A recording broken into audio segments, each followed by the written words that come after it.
KSU ക്യാമ്പിലെ കൂട്ടത്തല്ലിൽ 4 നേതാക്കളെ suspend ചെയ്ത നേതൃത്വം. സംസ്ഥാന ജനറൽ സെക്രട്ടറി അനന്തകൃഷ്ണൻ, എറണാകുളം ജില്ലാ സെക്രട്ടറി ഏഞ്ചലോ ജോർജ് അടക്കമുള്ള നേതാക്കൾക്കെതിരെയാണ് നടപടി.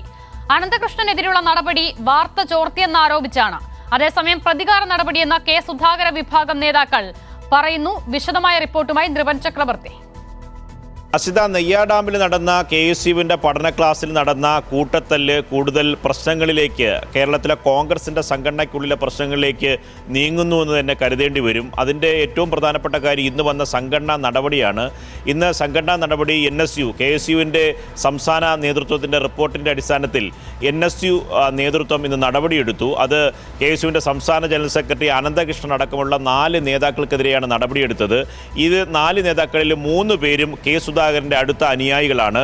ഈ അനന്തകൃഷ്ണനെതിരെ നടപടിയെടുത്തതിൽ പറയുന്നത് ഈ സംഘടനയ്ക്കകത്ത് ഈ പഠന ക്ലാസ്സിനുള്ളിൽ നടന്ന വിഷയങ്ങൾ, ദൃശ്യങ്ങൾ മാധ്യമങ്ങൾക്ക് അനന്തകൃഷ്ണൻ ചോർത്തി നൽകിയെന്നതാണ്. പക്ഷേ അനന്തകൃഷ്ണൻ ഇത് പൂർണ്ണമായി നിഷേധിക്കുന്നു. മാത്രമല്ല, താൻ സുധാകരനൊപ്പം നിൽക്കുന്നത് കൊണ്ടാണ് തനിക്കെതിരെ പ്രതികാര നടപടിയെടുത്തത് എന്നാണ് അനന്തകൃഷ്ണൻ പറയുന്നത്. KPCC അധ്യക്ഷനെതിരെ വാർത്ത വന്നപ്പോൾ അതിനെതിരെ ഞാൻ വാട്സപ്പ് ഗ്രൂപ്പിൽ പ്രതികരിക്കുകയും KSU സംസ്ഥാന കമ്മിറ്റികളിലൊക്കെ പ്രതികരിക്കുകയും ചെയ്തു. അങ്ങനെ പ്രതികരിക്കുന്നതിന് വേണ്ടി അങ്ങനെ ഒരു പ്രതികരണം നടത്തിയതിൻ്റെ വാശിയിലാണോ, അല്ലെങ്കിൽ അങ്ങനെ സംസ്ഥാന കമ്മിറ്റിയിൽ പ്രതികരിച്ചു എന്നുള്ളതിൻ്റെ പേരിലാണോ എന്നെ സസ്പെൻഡ് ചെയ്തതെന്ന് എനിക്കറിയില്ല.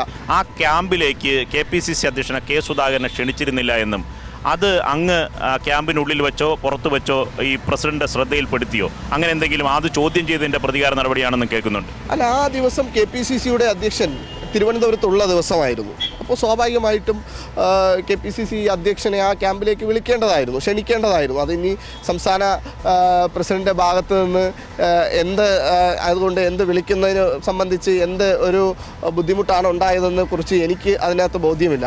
അപ്പോൾ കൃത്യമായി KPCC പ്രസിഡന്റിനെ വിളിക്കണമെന്നൊരു അഭിപ്രായം ഒരു KSU ഭാരവാഹി എന്നുള്ളതിൽ നമ്മളെല്ലാവരും പറഞ്ഞതാണ്. പാർട്ടിക്ക് തീർച്ചയായും പരാതി കൊടുക്കാൻ ആഗ്രഹിക്കുന്നുണ്ട്. KPCC പ്രസിഡന്റുമായി നേരിട്ട് ഈ പരാതി ഞാൻ KPCCക്കും നമ്മുടെ പാർട്ടി നേതൃത്വത്തിനും ഈ ബഹുമാനപ്പെട്ട അന്വേഷണ കമ്മീഷന് മുമ്പായി ഞാൻ പരാതി എന്ന് പറയുന്നത് എൻ്റെ ഒരു അഭിപ്രായം ഞാൻ പറഞ്ഞു കഴിഞ്ഞു. അപ്പോൾ അതുമായി ബന്ധപ്പെട്ട റെക്കോർഡിക്കലായിട്ടുള്ള കാര്യങ്ങളൊക്കെ തന്നെ ഞാൻ വരും ദിവസങ്ങളിൽ കൊടുക്കും. അതേസമയം KSUവിൻ്റെ സംസ്ഥാന പഠന ക്യാമ്പിൽ ഒരു തരത്തിലുള്ള അതിക്രമവും ഏറ്റുമുട്ടലും ഉണ്ടായിട്ടില്ല എന്നതായിരുന്നു KSUവിൻ്റെ സംസ്ഥാന പ്രസിഡന്റ് അലോഷ്യസ് കഴിഞ്ഞ ദിവസം പ്രതികരിച്ചത്. പക്ഷേ ഇന്ന് VD സതീശൻ്റെ പ്രതികരണത്തോടുകൂടി അത് പൊളിഞ്ഞു. സതീശൻ കുട്ടികളാണ്, ചെറിയ കുട്ടികളാണ് എന്ന തരത്തിൽ KSU നേതാക്കളെ ലാഘവത്തോടെ ന്യായീകരിച്ചു എങ്കിലും അവിടെ അതിക്രമം നടന്നിട്ടില്ലേ, രക്തം ചൊരിഞ്ഞിട്ടില്ലേ എന്ന ചോദ്യത്തിന് അത് ഏറ്റുമുട്ടലോ കത്തിക്കുത്തോ ഒന്നുമല്ല, അത് ഗ്ലാസ് തട്ടി ദേഹം മുറിഞ്ഞതാണ് എന്ന് VD സതീശൻ സമ്മതിച്ചു. അത് VD സതീശൻ്റെ ഈ തുറന്നു പറിച്ചതോടുകൂടി കഴിഞ്ഞ ദിവസം കൈരളി ന്യൂസ് പുറത്തുവിട്ട വാർത്തയുടെ ദൃശ്യങ്ങൾ ഈ ക്യാമ്പിനുള്ളിലെ ദൃശ്യങ്ങൾ തന്നെയാണെന്ന് വ്യക്തമായി. ഇത് ഈ KSUവിൻ്റെ സംസ്ഥാന പ്രസിഡന്റ് അലോഷ്യസ് പറഞ്ഞ പ്രതികരണത്തിന് നേർവിപരീതമാണ് ഇന്ന് VD സതീശൻ്റെ പ്രതികരണം. അല്ലല്ല, അത് എന്താണ്, ഏത് ലെവലിലേക്ക് അത് പോയിട്ടുണ്ടെന്ന് നോക്കണം. കുട്ടികൾ തമ്മിലുള്ള പിള്ളേരല്ലേ, ചെറിയ പ്രായമല്ലേ, നമ്മുടെ പ്രായമല്ലല്ലോ. അവർ തമ്മിൽ സംഘർഷം ഉണ്ടായിട്ടുണ്ട്, വഴക്കുണ്ടായിട്ടുണ്ട്. ചിലപ്പോൾ അത് കൂടിപ്പോയിട്ടുണ്ടെങ്കിൽ, ഒരു എക്സസ് ആയിട്ടുണ്ടെങ്കിൽ നമുക്ക് അന്വേഷിക്കാം. അവരന്വേഷിച്ച് KSU പ്രസിഡന്റ് NSU കമ്മിറ്റിക്ക് റിപ്പോർട്ട് കൊടുക്കും. അത് വെച്ച് നമുക്ക് നോക്കാം. കൈ ചില്ലുമ ഗ്ലാസുമ തൊട്ടിട്ട് ചോര ചീന്തിയാണ്, തട്ടിക്കൂത്തിയൊന്നുമല്ല, ചോര ചീന്തിയെന്നൊക്കെ പറഞ്ഞ് ഞെട്ടിപ്പോകും, പേടിച്ചു പോകാതെ. KSUവിൻ്റെ സംസ്ഥാന പഠന ക്യാമ്പിലെ വിഷയം ഏറെക്കുറെ സംഘടനാ നടപടി നിന്ന് കടന്ന് കോൺഗ്രസിൻ്റെ ചേരിപ്പോരിലേക്ക് കാര്യങ്ങൾ പോകുന്നുവെന്ന് കരുതേണ്ടി വരും. കാരണം അന്വേഷണ കമ്മീഷൻ KPCC അധ്യക്ഷനാണ് നിയമിച്ചിരിക്കുന്നത്. ആ കമ്മീഷൻ്റെ പ്രാഥമിക റിപ്പോർട്ട് കെ സുധാകരൻ നൽകിയതുമാണ്. ഇനി കമ്മീഷൻ്റെ റിപ്പോർട്ടിൻ്റെ അടിസ്ഥാനത്തിലുള്ള നടപടിയാണോ കോൺഗ്രസിൽ അംഗീകരിക്കപ്പെടുക, അല്ലെങ്കിൽ NSU എടുക്കുന്ന നടപടിയാണോ അംഗീകരിക്കപ്പെടുക എന്നതാണ്.